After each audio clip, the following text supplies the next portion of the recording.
Hey y'all, it's your girl Tashondarenae, and I'm back with another video.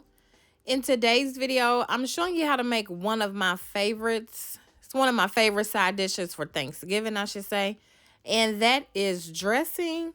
It's very delicious and very easy to make. So if you would like to see how I do it, please stay tuned. All right, for this recipe, you're gonna need celery and onions.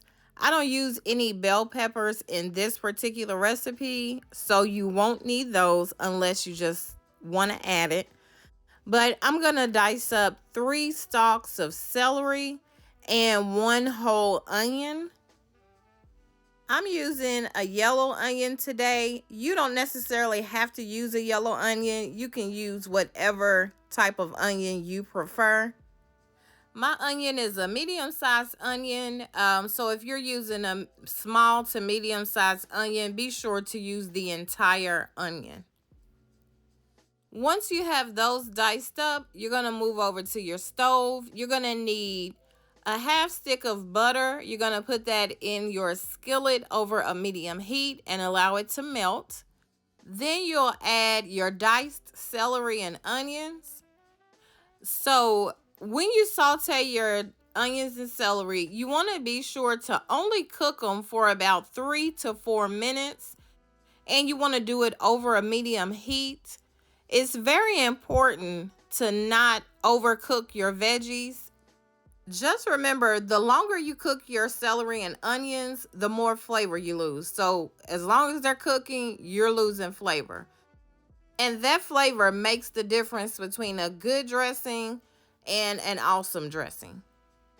And as long as you saute these over a medium heat, 3 to 4 minutes, you don't have to worry about having crunchy celery and onions in your dressing because they're not going to be crunchy. They're going to continue to cook while the dressing bakes. So this is what mine look like at the 4-minute mark. So I'm going to go ahead and take them off the heat and we'll move on to the next step. Now I'm going to go ahead and start putting the dressing together. So I have this day-old cornbread that I'm using. I did season my cornbread with my dressing seasonings. So when I baked my cornbread, I baked it with sage, poultry seasoning, and thyme. So you may see specks of seasonings in the cornbread. You're going to add the cornbread to a bowl, and you do want to break it up into tiny pieces, or you even want to crumble it. You do not want to leave big chunks of cornbread in your dressing. So it should look about like this, and I'm even going to crumble it up more as I rehydrate it. I did forget to show one ingredient at the beginning of the video, and it's this chicken stuffing mix from Kroger. I'll be sure to add it down in the description box with all the other ingredients. So you do want to add that entire package to the mixing bowl. Then you're going to go ahead and add your celery and onions. Next, you'll need 1 can of cream of onion soup. This is a 10.5-ounce can. So you'll add that can to a bowl.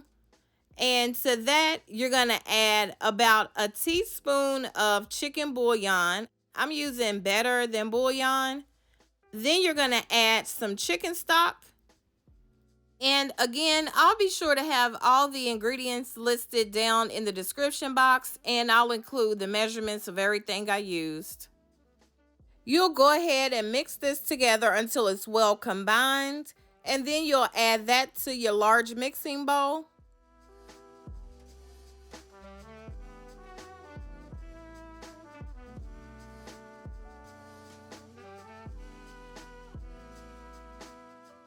Now you're going to go ahead and add some more seasonings.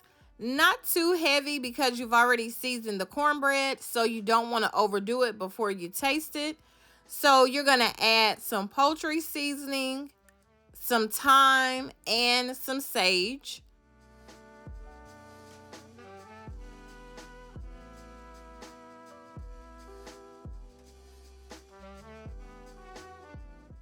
You'll also want to add some salt and black pepper.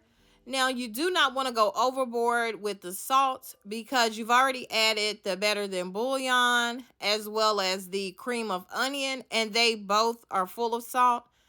Once you have all your seasonings in, you want to go ahead and mix everything together until it's well incorporated. Right now I'm using a spoon, but I will be switching over to my hands because it is just much easier to mix dressing together with your hands opposed to a spoon. I'm adding more chicken stock because it is not to the consistency that I need it to be. As I'm mixing it, I can see that I still have some pretty big chunks of cornbread in the bowl. So once I switch over to my gloves, I'm going to go through and try to mash those larger pieces up into smaller crumbles. And I am going to add some more chicken stock because it still is not to the consistency that I prefer.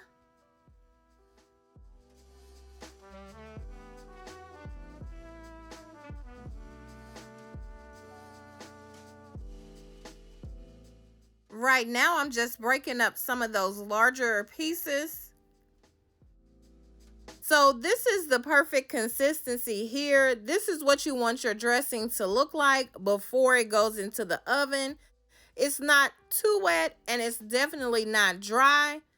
So once you have it to the perfect consistency, you're going to go ahead and butter down a casserole dish and add your dressing to that. I'm using an 11 by 13 dish and my oven is preheated to 400 degrees. All right, so when you add your dressing to your baking dish, you're not gonna just smooth it across the top. What you wanna do is kind of make it rough on the top because you wanna create crunchy bits. Trust me, the crunchy bits takes the dressing from good dressing to awesome dressing. It really does make a difference. I never even knew that smooth dressing existed until a couple of years ago. My mom has never done that and she has the best dressing. And what she does is just kind of chops through it and she just doesn't smooth it across the top. And those crunchy bits definitely make a difference. Okay, so you're gonna bake the dressing for 30 to 40 minutes until it's golden brown or your desired color on the top. I did not add any eggs to this recipe, so it's already done once it goes in the oven. You're really just trying to get it to the color that you prefer. And this is what mine looks like once it comes out of the oven. This dressing is absolutely delicious. It is one of my favorite side dishes for the holidays. And I can actually eat it any time of the year, but definitely for the holidays, this is one of my favorites. This dressing is perfectly seasoned. The texture is perfect. It's not dry. It's not wet. It is just absolutely delicious. And I definitely hope you'll give this recipe a try. If you do, drop down in the comments and be sure to let me know. I know you're going to enjoy it. Be sure to check out the description box. I'll have everything I use listed down there, the ingredients and the exact measurements. I also have several other dressing recipes on my channel. I'll be sure to link those in the description box. And if you have not already done so, please go ahead and subscribe to my channel. I would love to have you be a part of my YouTube family. Thank you so much for watching and have a great day.